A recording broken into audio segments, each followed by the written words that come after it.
A afirmação "eu não preciso de nada, só de Deus". Será que essa afirmação é verdadeira, falsa ou depende do contexto? Bom, essa afirmação já me fez sofrer bastante. Eu vou contar pra vocês por quê.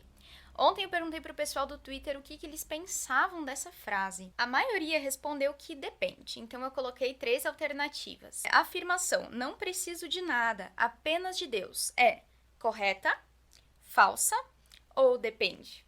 Eu fui boazinha ainda, gente, porque eu coloquei a opção depende, tá? Se eu tivesse que colocar entre verdadeiro ou falso, seria bem mais complicado pro pessoal responder. A maioria das pessoas respondeu depende. 44% das respostas foram depende.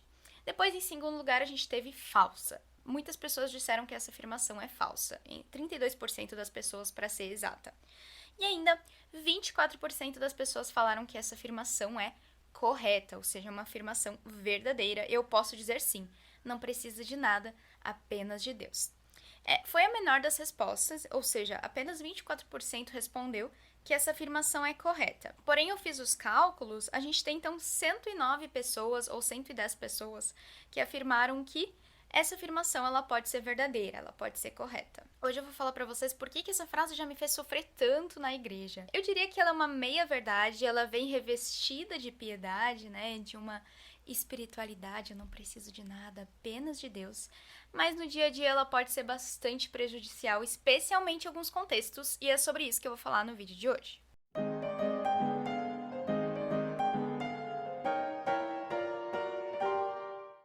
Olá, meu nome é Victoria, você está no meu canal. Aqui eu falo sobre literatura, sobre livros e também sobre teologia. E hoje eu decidi conversar com você sobre um assunto devocional, enquanto a próxima resenha não sai.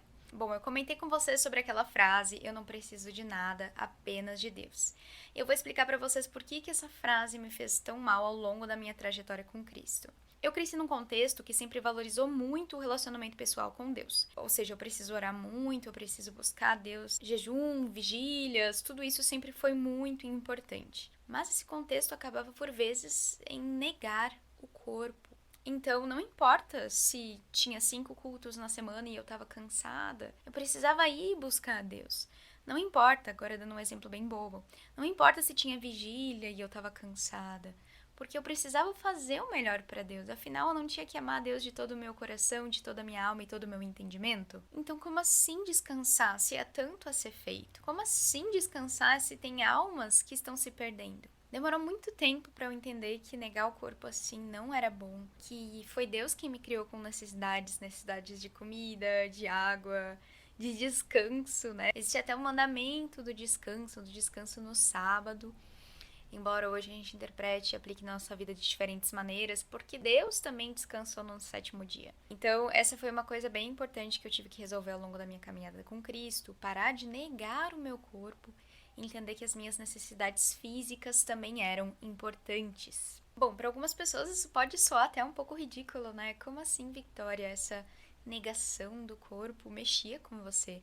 Mas claro, eu tinha que negar minha carne, isso era óbvio. Durou um tempo para eu entender que não era bem dessa maneira, talvez que Paulo estivesse falando sobre crucificar, sobre negar a carne. Mas Deus tinha me feito com necessidades afetivas também. Então muitas vezes eu me vi sozinha e sem amigos. O que é dito muitas vezes na igreja para pessoas que não têm amigos é: mas Deus supre todas as suas carências. Deus é seu amigo, você precisa desabafar e chorar com Deus. E, gente, eu acredito nisso, eu acredito que Deus é nosso amigo, eu acredito que Deus é meu melhor amigo. Mas, ao mesmo tempo, eu não preciso falar isso para uma pessoa em solidão. Claro que eu acredito que Deus acolha ela nessa solidão.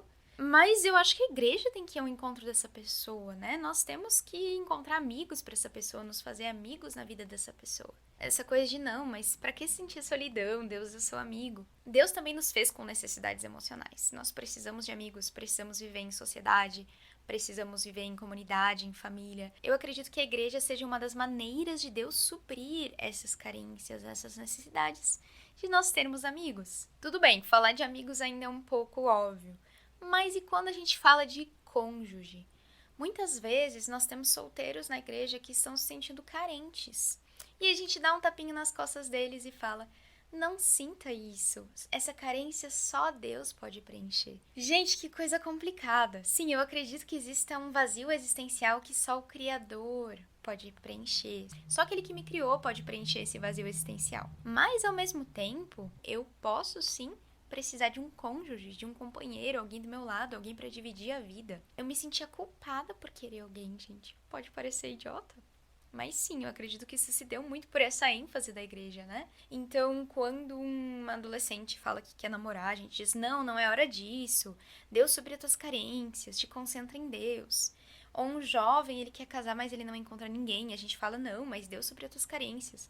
Deus é tudo que você precisa, você só precisa de Deus. Eu entendo as boas intenções dessas pessoas, mas essa ênfase torta pode dar alguns problemas ali na frente. Então eu demorei pra entender que era lícito, sim, que eu sentisse falta de ter alguém do meu lado. Eu achava que eu não podia pedir isso pra Deus. Quem era eu pra chegar diante de Deus e pedir essas coisas?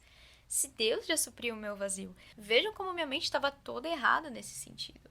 Demorou um tempo para eu entender que, por exemplo, Adão estava no jardim, Adão tinha comunhão com Deus, ele tinha tudo fisicamente que ele precisava, ou seja, água, comida, ele vivia num jardim. E ao mesmo tempo, Deus olhou para ele e disse: não é bom que o homem viva só. Sim, mesmo quando eu era solteira, por exemplo, e eu não tinha ninguém, ninguém se interessava por mim, etc., não chegava ninguém. Deus me ajudava a caminhar, Deus estava ali do meu lado, me fortalecendo, me dando contentamento. Mas, ao mesmo tempo, essa necessidade era real, porque somos seres sociais, precisamos viver em família. Então, quando um solteiro ele tá sofrendo com isso, ao invés da gente dar um tapinha nas costas dele e dizer, não, mas irmão, Deus supre essa carência, vai pensar em outra coisa. Claro que isso pode virar um ídolo na vida da pessoa, mas ainda é uma necessidade real. Porque ao invés de dar esse tapinha nas costas e falar essas coisas, a gente não acolhe mais esse solteiro. Se ele vive sozinho, por que a gente não chama ele para as nossas reuniões de família? Natal, Ano Novo. Existem muitos ambientes eclesiásticos que acabam por excluir os solteiros. E aí a igreja vai lá e diz, não, mas não pense demais nisso. Como assim? Então acredito que mais do que dizer pro solteiro, vai buscar Deus, irmão. A gente tem que abraçar essa pessoa, acolher, receber nos espaços, sair junto. Porque ela pode não ter formado ainda uma família, mas em Cristo ela tem uma família da fé. Então são mais questões de ênfases. Para concluir, eu não preciso de nada, apenas de Deus. Essa afirmação é falsa ou verdadeira? Bom, eu ficaria com o pessoal que voltou em depende. Na verdade, o próprio Deus me fez necessitada de muitas coisas. Ele me fez necessitada de água, de comida, de carinho, de atenção, de um companheiro, de família, de amigos. Deus me fez necessitada de muitas coisas. E andando com Ele, eu sei que Ele supre todas essas necessidades. Pode acontecer, é claro, dessas necessidades serem supridas de uma maneira sobrenatural. Assim como Deus mandou corvos para alimentar Elias. Posso sentir necessidade e a falta de um cônjuge. Enquanto eu ainda não encontro, eu sei que Deus me dá força, me dá contentamento, me dá alegria para continuar. Mas eu sei que foi Ele mesmo que colocou essas necessidades em mim. E eu sei que é Ele que vai suprir essas necessidades. Então, na verdade, eu preciso de muitas coisas, mas eu sei também que Deus vai suprir essas coisas. Então é isso, se você gostou desse vídeo, dessa reflexão, deixe o seu comentário, se inscreva no canal, ajude esse canal a crescer, a sua inscrição é muito importante e até a próxima!